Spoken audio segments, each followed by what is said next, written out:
his starting demand is probably going to be in the neighborhood of 5 years, $100 million. So, and I know Met fans who are listening to this right now are probably laughing, but that's going. That's not going if he's pitching the way he is. But he's going to say, I'm an elite pitcher, and the Mets are certainly going to say, no, you're not. Yeah, well, you're not even close to being an elite pitcher. Rest of baseball will. Yeah, I know, but Boris is his angel. But hey, But that's going to be. That's why I can see if Matt Harvey can return to being a halfway decent pitcher and a guy that a team can rely on to make his starts and to be effective, the Mets are trading him. They're going to unload him and get what they can. Look at what the Yankees got for Chapman and Miller last year. At the deadline for a team that's desperate for a starter to get to the postseason, they'll give up a lot for him. And the Mets could rebuild a farm system that desperately needs rebuilding. Well, that's true. I just wouldn't be so quick to count the Mets out yet. I just think they have. I understand what you're saying about injuries, but I just think that they have a little too. I think they too much after what we saw last year and the last couple of years. I think they should have a little bounce back and a little resiliency in them in some way, shape, or form. I agree. I'm certainly not counting the Mets out. I'm just saying if they're not in the mix for the postseason. And if the injury, I mean, let's face it, these injuries, the way they've gone so far in the first month of the season, they can't continue at this rate. I mean, that's and that's one just thing impossible. Terry Collins, I think, is very good at is managing with guys who have been injured. Yeah, because last year's team was injured constantly. And the National League, let's face it, isn't a very strong league this year. So I would expect the Mets to get back in it at some point. But if it turns out to be one of those lost kind of seasons, and that's the other thing is that Harvey actually has to come back and produce, which right now you don't see. Who knows? He's got to prove it. He's got to reprove himself as being a quality pitcher. Exactly, and that's going to take a lot of hard work. And I don't know that he's put in the work that he needs to put in. True. Good point. We're going to take a break right now. You're listening to From the Press Box. My name is Rob Leonard. Joining me, of course, is award-winning sports writer Tim Leonard as a co-host, and today special co-host Walt Fowler, longtime News 12 sports director up in Westchester. Having fun here. Having fun. And if you have, actually, we're going to talk to Art Stapleton. Yes. Right after this. After this. Talking about the Giants draft and Giants in general, right here on From the Press Box on 90.3 WHPC. Look over there. I think, is that a bird? No, I think it's a plane. Yeah, you're right. It's pulling a banner. The brighter side. Hi, I'm Sarah Albertson, host of The Brighter Side, a show showing a brighter side of the world. Weekly guests who are sharing their stories in hopes of moving and inspiring others to do good in our world. The brighter it is, the better. I want to experience the brighter side. Listen Wednesday afternoons at 4 and Sunday nights at 11:30 on the voice of Nassau Community College, 90.3 WHPC. Bring on the positivity. Hey, sports fans, are you looking for grand slams? Well, we got them. Penalty shots? Oh, yeah. Touchdowns? Tons of them. Buzzer beaters? All you could ever want. Hey, through the good times and the bad times, it's all sports, all the time. Hi, this is Jacob Volk. Are you a diehard sports fan like me? Then tune in to Beyond the Game every Friday afternoon at 3, also available as a podcast on iTunes. I'm joined by Brandon Johnson, Dominic Arbolino, and Eric Fischetti to break down the latest and greatest in sports. It's all on the voice of Nassau Community College, 90.3 WHPC. You want the news? You can't handle the news. Dude, that's a little dramatic, don't you think? News, wherefore art thou news? Still dramatic. It was the best of news, it was the worst of news. Seriously? All right, I give up, it's just the news. Get all of the day's news all in one place. All from the students at the voice of Nassau Community College. My mama always said life was like a box of news. You never know what you're gonna get. Unbelievable. The WHPC 4:30 News Wrap-Up. Weekday afternoons at, 4:30 on 90.3 WHPC.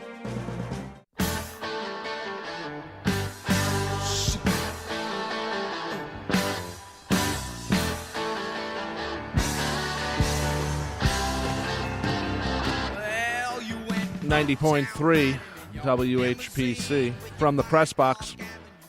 Streaming at www.WHPC.com. ncc.edu/WHPC. Also, we're on TuneIn.com. Search WHPC. And the show becomes a podcast on Spreaker.com later in the day. By the way, tomorrow, I'm playing Billy Joel today because tomorrow's Billy Joel's 68th birthday. Happy birthday to Billy. As he opened up the Nassau Coliseum with the aluminum siding job on there. Sometimes I feel like maybe it's not the job it was supposed to be, but you're obsessed with the aluminum siding. I'm sorry, man. You know what? It's I hate to say it's a Long Island thing. You know, how many people on Long Island got, in the old days, aluminum siding? Not the vinyl siding, but the aluminum siding. So that's just something I drive by it every week, so I just see it all the time. So anyway, joining us, of course, is Tim Leonard. He's my co-host, and our special co-host today is Walt Fowler, who was at News 12 Westchester for 21 years. I saw the sports director, the new Coliseum, new look Coliseum, just for the first time driving over here this morning. And that's the first thing you think is aluminum can. Yeah. And I actually worked one summer with my cousin at the Aluminum Can Corporation over in New Jersey. Right. And and it was all aluminum all the time. And that's my immediate thought when I saw the Coliseum. It was taking me back there. It looks like an aluminum can. By the way, who he had on a show back last year? Stemmer, Pete Stemkowski, who we worked with at You WGB. had the Stemmer on? We talked about the Long Beach Sharks. Oh, right. He's very involved with that. Minor league thing. And it's like, he was explaining what it was all about, and they're playing in the old Ranger rink that they used to practice in. So I hope you talked a little WGBB with him, too, right? We got some good stories. We got the Punch Imlock in the trunk story for those who don't remember. What's wrong, Tim? Art Stapleton? Okay, I'm just chatting, Tim. I'm chatting. You don't realize this is a talk show. Yeah. How about let's go to the interview. Shut up. You're such an idiot. Anyway, we had a good time with Stemmer. Art, I need you to help me referee with these two brothers here. Art Stapleton is on the phone. Last week we talked about the Jets for a bunch of times. And now we're talking about the Giants and their draft and everything else. Art Stapleton, of course, is the Bergen Record beat writer for the Giants, and he joins us on the phone with Rob, Tim, and Walt. Welcome to the show, Art. Rob, Tim, Walt, thanks for having me on. And I prefer not to play referee, but I guess I could step in if I need be. Yeah, Timmy's my brother, and my entire life is straightening him out. That's what I've had to do my entire life. So, well, Tim and I work together long enough where I think we kind of play off each other. We don't need to, I guess coworkers and brothers are a little different. A little bit, yeah. So, did the Giants? Let's start off. Did the Giants do well in the draft? Talk to me in 3 years, and I'll tell you how they did the draft. I mean, 2013, everyone thought they did well. 2012, they thought they did well coming off a Super Bowl, and I don't think they have one guy left on the roster from 2012. David Wilson retired. Reuben Randall did not work out.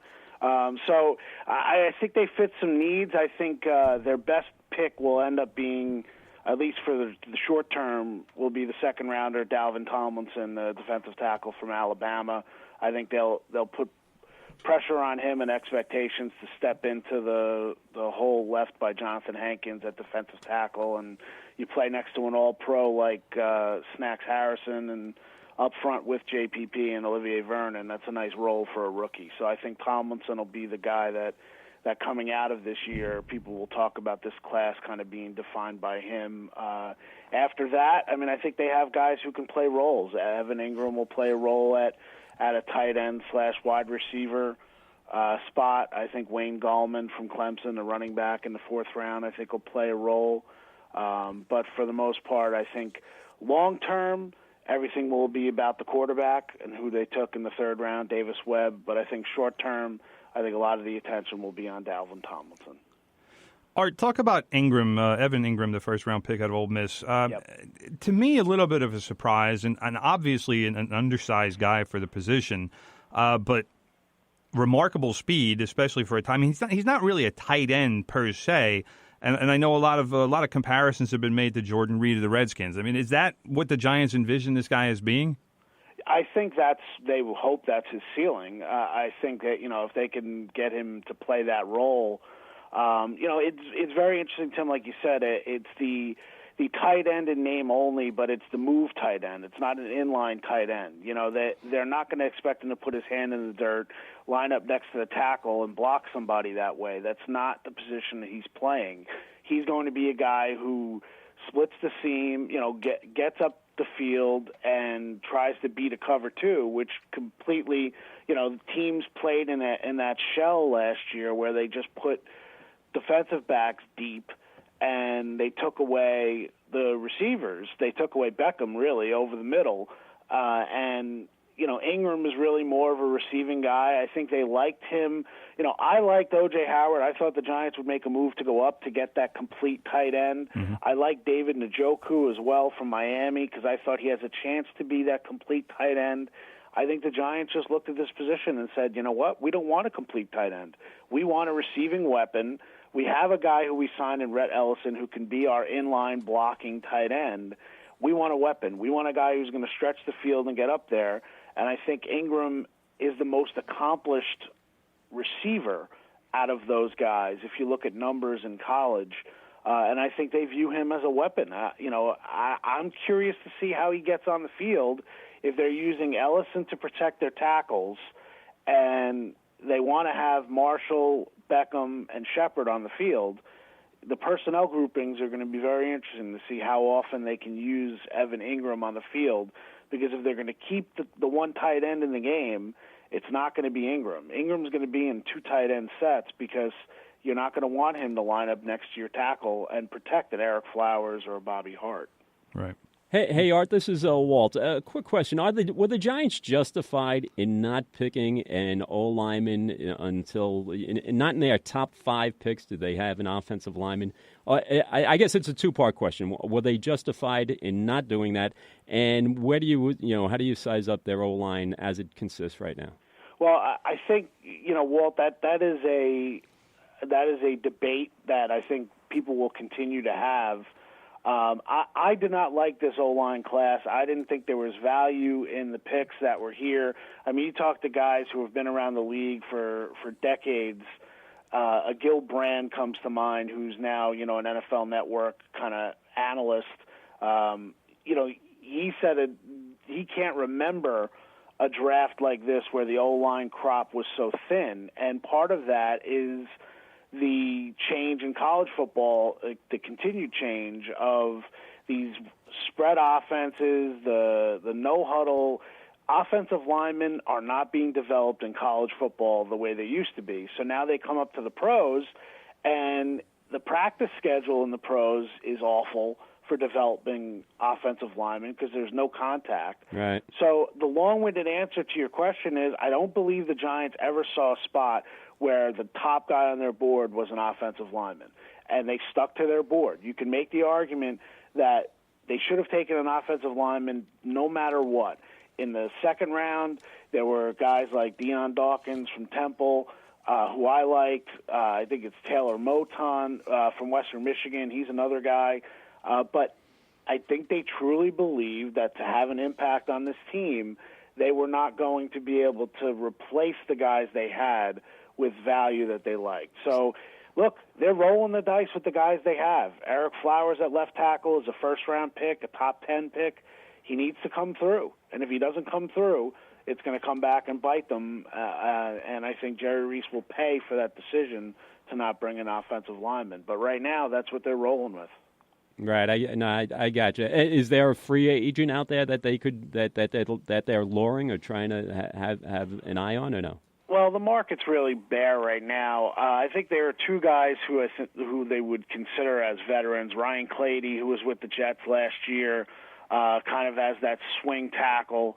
And King Dunlop is a veteran. He was with the Chargers last year. The thing with Dunlop is he kind of has on his record, he has a domestic violence incident. And considering what the Giants went through last year from ownership on down with the Josh Brown incident, I can't see them bringing in Dunlop and vetting him. Right. I don't think that's an option. So maybe Clady, but I think they're going to go through the spring and see what their young guys can do. They signed a couple undrafted free agents that they like, that they think might be able to fill a role.